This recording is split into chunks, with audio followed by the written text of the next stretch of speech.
Good morning students. Class 7 के जितने भी स्टूडेंट्स हैं उनका मैं स्वागत करता हूं अपनी क्लास में। मैं हूं आपका आकाश सर। हमारा चैप्टर चल रहा था the Mughal emperor.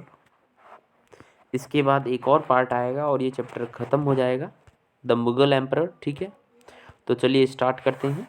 Abul Fazl, one of the Akbar's friends. आपने अब्बुल फजल के बारे में पढ़ा ही होगा। One of the friends of Akbar. Friends Akbar के एक फ्रेंड थे या दोस्त थे या उसके दरबारी थे।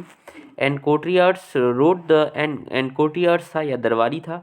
Wrote a 3 volume story. 3 volume history लिखी है इन्होंने। अकबर्स रीजन टाइटल अकबरनामा लिखा है। मेनली आपको याद रखना है कि अकबरनामा किसने लिखी है, तो अबुल फजल ने लिखी है। ठीक है, इतना आपको करना है एंड इट इज़ इम्पॉर्टेंट, और ये इम्पॉर्टेंट है। ठीक है, ये इम्पॉर्टेंट है। अकबरनामा जो है अकबर ने लिखी है। ठीक है, आगे चलते हैं स्टूडेंट्स। नेक्स्ट है आपका टॉपिक। नेक्स्ट स्लाइड में देखते हैं अगली स्लाइड क्या है। तो students, Abul Fazl explain that the empire was divided. जो अब्बुल फजल ने जो अपनी बुक में लिखा है कि जो एम्पायर है वो डिवाइडेड थी, वो विभाजित थी इनटू द प्रोविंसेस। प्रोविंसेस मतलब होता है बच्चों प्रांत। ठीक है, छोटे छोटे प्रांत यानी राज्य। Into the provinces called the सुवास। जो प्रोविंसेस थे, जो प्रांत थे, उन्हें सुवास कहा जाता था। दिस इज इम्पॉर्टेंट, इन चीज़ों को याद रखना। गवर्नमेंट एग्जाम में, कॉम्पिटिटिव एग्जाम में ये पूछे जाते हैं। ठीक है, तो सुवास कहा जाता था जो छोटे छोटे राज्य होते थे, गवर्न बाई अ सूबेदार। और किसके द्वारा उन पर शासन किया जाता था? सूबेदार द्वारा जो है इन पे शासन किया जाता था। ठीक है स्टूडेंट, आगे चलते हैं। द सूबेदार carried out both political and military function. जो सूबेदार हुआ करते थे, जो सुवास नामक जो प्रांत हुआ करते थे छोटे छोटे, उनको गवर्न किया करते थे। तो जो जो सूबेदार हुआ करते थे वो क्या किया, कैरी किया करते थे? Both the political and the military function, यानी कि राजनीतिक और जो आपकी मिलिट्री फंक्शन है वो कार्य दोनों किया करते थे जो सूबेदार हुआ करते थे। ठीक है, यानी राजनीतिक रूप से भी वे प्रधान थे और मिलिट्री रूप से भी प्रधान थे। ठीक है, रक्षा समझ लीजिए आप।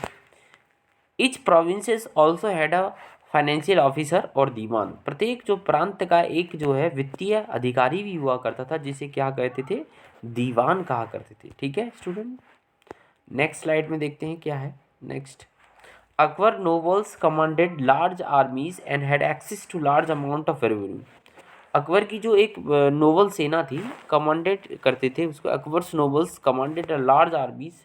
अकबर की सेना को जो है कमांड किया करते थे, जो एक and had access. Akbar's nobles, जो अकबर के जो नोबल्स होते थे, जो योग्य पुरुष हुआ करते थे, उन्हें नोबल्स बोला गया है। जो लार्ज आर्मी को जो है कमांड किया करते थे, अकबर की सेना को। And had access to large amounts of revenue, और जो एक्सेस किया करते थे, जो धारण करते थे या लेते थे, पैसे लेते थे, लार्ज अमाउंट ऑफ रेवेन्यू, बड़ी मात्रा में जो है धन लिया करते थे। By the end of 17th century these nobles became the independence. 17वीं शताब्दी के अंत तक ये जो नोबल्स थे, जो बड़ी बड़ी सेनाओं को संचालन किया करते थे या कमांड किया करते थे, बाद में कैसे हो गए? स्वतंत्र हो गए। ठीक है, क्या हो गए? स्वतंत्र हो गए। ठीक है स्टूडेंट, आगे चलते हैं my dear students. During the 1570 Akbar started the discussions on the religion at Fatehpur Sikri with the ulema, Brahmans, Jesus Christ who were Roman Catholic and Zoroastrians. तो 1570 तक अकबर ने जो है डिस्कशन यानी कि वार्तालाप प्रारंभ कर दी, धार्मिक रूप से वार्तालाप प्रारंभ कर दी। कहाँ पे? फतेहपुर सीकरी में, विद उलेमा। ठीक है, जो मुस्लिम धर्म में होते हैं उन्हें उलेमा कहा जाता है। ब्राह्मण्स, जो हिंदू धर्म में होते हैं उन्हें पुजारी, उन्हें ब्राह्मण कहा जाता है। जीसस प्रीस्ट, यानी जो क्रिश्चियन धर्म में जो हुआ करते थे, चाहे वो रोमन कैथोलिक चर्च के हों या जोरास्ट्रियंस हों, कोई भी हो, कोई दिक्कत नहीं है। 2 भाग हैं, जैसे बौद्ध धर्म में हीनयान और महायान है, जैसे हिंदू धर्म के बहुत सारे भाग हो गए हैं, ऐसे ही जो है क्रिश्चियन धर्म के कैथोलिक और जोरास्ट्रियंस हैं। These religious discussions led Akbar to the idea of Sulh i कुल और यूनिवर्सल पीस। एक नया आइडिया जो है अकबर के दिमाग में आया, जिसे सुल ई कुल कहा गया है।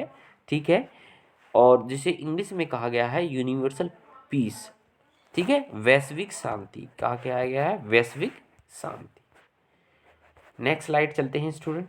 अगली स्लाइड में आपके लिए क्या है देखते हैं। तो Akbar son Jahangir followed his father's policy of सुल ही किल। अकबर के जो बेटा थे कौन थे, जहांगीर, उन्होंने जो है अकबर की जो पॉलिसी थी सुल ही किल उसका क्या किया, उसको फॉलो किया। ठीक है, आगे चलिए देखते हैं। अकबर के बाद उनके बेटे जो है Akbar sons Jahangir followed his father policy सुल ही कुल। आगे देखते हैं। Mehrunnisa married the emperor Jahangir in 1611 and receive the title Nur Jahan. ठीक है, Mehrunnisa married the emperor Jahangir, Jahangir से शादी की इन्होंने, और 1611 ईस्वी में, और एक जो है और एक ताज जिसे कहते हैं टाइटल धारण करते हैं, पहले टाइटल या उपाधियां धारण करते थे, और नूरजहां की उपाधि जो है धारण की। तो यहाँ इंपॉर्टेंट एक चीज़ निकल के आई है कि नूरजहां का वास्तविक नाम क्या था, जो कि जहांगीर की क्या थी, वाइफ थी, तो मेहरुनिजा थी। ठीक है, ये इंपॉर्टेंट निकल के आया इस स्लाइड में से।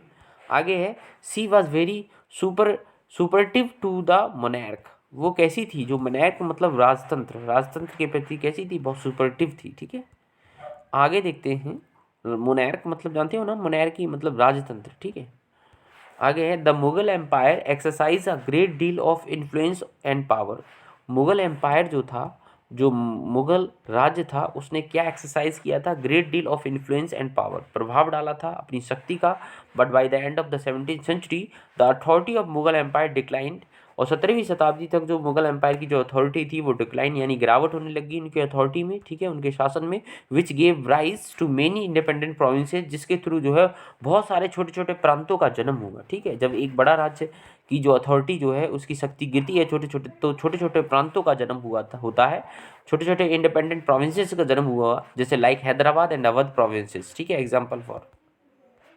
नेक्स्ट स्लाइड है, आपको लास्ट स्लाइड है स्टूडेंट्स, अब वेरी इंपॉर्टेंट स्लाइड है ये आपके लिए जो मैं लाया हूँ। चलिए इसे जल्दी से कर लेते हैं। द मुगल रूलर्स, जो मुगल रूलर्स कौन कौन से हुए, बाबर हुए 1526 से लेकर 1530, आपको ये डेट याद रखनी है। 1526 टू 1530 बाबर के बाद उनके बेटे हुमायूं गद्दी पर बैठे। 1530 टू 1540 बीच में शेरशाह सूरी आ गए थे, तो उसके बाद 1552 55 से पुनः यह गद्दी पर बैठा, और एक साल के बाद इसकी मृत्यु हो गई हुमायूं की 1555 से लेकर 1556, यानी 1530 से लेकर 1540 बीच में शेरशाह सूरी आ गए। 1500 फिर उसके बाद यह दोबारा गद्दी पर बैठा 1555 से लेकर 1556। ओके स्टूडेंट, उसके बाद आगे देखते हैं अकबर 1556 से लेकर 1605। हुमायूं का पुत्र कौन था, अकबर था। 1556 से लेकर 1605 ईस्वी तक यह गद्दी पर बैठा। उसके बाद जहांगीर 1605 से लेकर 1627 ईस्वी तक शासन किया।